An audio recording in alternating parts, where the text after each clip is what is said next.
Multilateral platform से उस पर पीएम गए हैं, लेकिन ये दौरा काफ़ी अहम कई कारणों से माना जा रहा है। क्या है ये कारण, हम चर्चा करेंगे अपने खास मेहमान से। डॉक्टर स्वाति राव इस वक्त हमारे साथ जुड़ रही हैं, एसोसिएट फेलो हैं Manohar Parrikar institute for defence studies and analysis Europe and Eurasia centre की। स्वाति राव, आपका बहुत स्वागत है एनडीटीवी में। ये जो दौरा है और जिस तरह का हेक्टिक दौरा अमेरिका कर रहा है, उसके बाद इजिप्ट जाना, हमने देखा था कुछ वक्त पहले प्रेसिडेंट सीसी आए थे, उसके बाद एक लगातार इंटेंसिव एक आने जाने का एक हाई लेवल विजिट्स का एक दौर चला है, जहां पर रक्षा मंत्री भी गए, विदेश मंत्री भी गए, सुएज कनाल का जो उनके जो अधिकारी हैं वो यहाँ पर आए। तो क्या समझें, किस चीज़ को लेकर सबसे ज़्यादा यहाँ पर उम्मीद लगानी चाहिए? क्या ये सुएज कनाल वाला मसला होगा?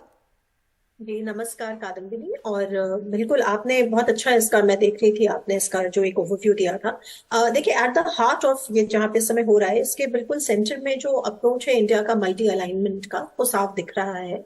और ये भी गौरतलब बात है कि इसके पहले कोई हिंदुस्तानी प्रधानमंत्री वहां पे शायद 1997 में गया था, तो एक अच्छा खासा दौर उसके बाद बीता है और पहली बार कोई इंडियन प्राइम मिनिस्टर वहां पे गया है इजिप्ट। और जैसे मैंने कहा कि आपने ऑलरेडी मेंशन किया स्वेज कनाल को, तो ये प्राइम मिनिस्टर का दौरा वैक्यूम में नहीं हो रहा है। इस प्राइम मिनिस्टर के दौरे के पहले जनवरी में पहले इजिप्ट से एलसीसी आए थे। उसके बाद फिर हमारे एक्सटर्नल अफेयर्स मिनिस्टर, हमारे डिफेंस मिनिस्टर, सब लोग इजिप्ट गए हैं।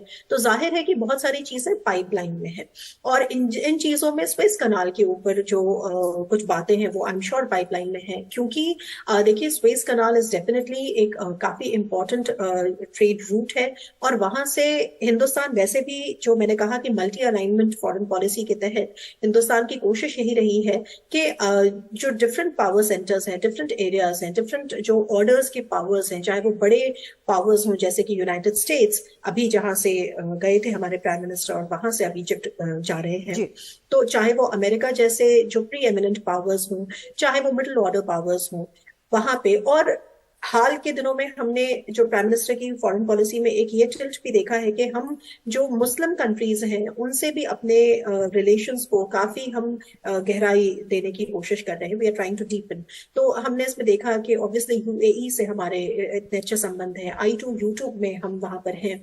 तो इजिप्ट भी, क्योंकि वो जहां पर इजिप्ट की जो ज्योग्राफिकल लोकेशन है वो ही अपने आप में कैसे क्रॉस रोड पर है, जहां से आप एक बहुत बड़ा एरिया कवर करते हैं। फिर बिल्कुल। स्वेज कैनाल की बात आती स्वाति है। जी, एक चीज जी और आपसे जानना चाहूंगी। ये तो एक अफ्रीका में एक बहुत बड़ा फुटहोल्ड है, जिसके लिए भारत कई वर्षों से अफ्रीका में एक चीन के साथ compete कर रहा है। ये कहना शायद सही होगा, क्योंकि चीन वहां पहले ही कई चीजें कर चुका है, लेकिन अब जी भारत भी लगातार पिछले कम से कम 8-10 साल से काफी मेहनत कर रहा है अफ्रीका में।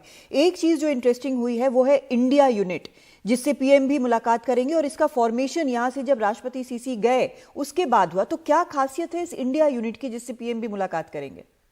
देखिए, इंडिया यूनिट के बारे में डिटेल्स को मैंने अभी नहीं देखा है, लेकिन जो मैं आपसे लार्जर पॉइंट बता रही थी वो ये बता रही थी कि इसमें किसी भी इस तरह का, जो पहली चीज जो इम्पोर्टेंट हुई है वो ये कि हमने अपने बहुत पुराने कल्चरल लिंकेजेस को और हमारे जो पुराने जो डिप्लोमेटिक लिंकेजेस थे इजिप्ट के साथ, उसको हमने पहली दफा एक स्ट्रेटेजिक पार्टनरशिप के लेवल पे हमने इसको प्रमोट किया है। हाँ। तो स्ट्रेटेजिक पार्टनरशिप में जब हम किसी देश के साथ आते हैं तो फिर उसके कई सारे वर्टिकल्स खुल जाते हैं, जिसमें ट्रेड बिल्कुल। एक वर्टिकल होता है, जिसमें डिफेंस एक वर्टिकल होता है, जिसमें उसके बाद पीपल्स टू पीपल्स कनेक्ट भी एक वर्टिकल होता है। और इस बात को भी ध्यान में रखने वाली ये बात है, एक तथ्य है कि प्राइम मिनिस्टर मोदी का जी एक बहुत एक एम्फोसिस है, काफी जोर है हर वक्त जो डायस्पोरा से आउटरीच का। तो जी वो भी एक बहुत इंपॉर्टेंट पॉइंट है। बिल्कुल। ये वक्त आप वक्त प्राइम हमारे मिनिस्टर पास की। खत्म हो रहा है स्वाति जी, आपसे जी आगे भी हम चर्चा करना चाहते हैं, लेकिन वक्त खत्म जी हो रहा है। तो बहुत शुक्रिया आपका हमसे बात करने के लिए।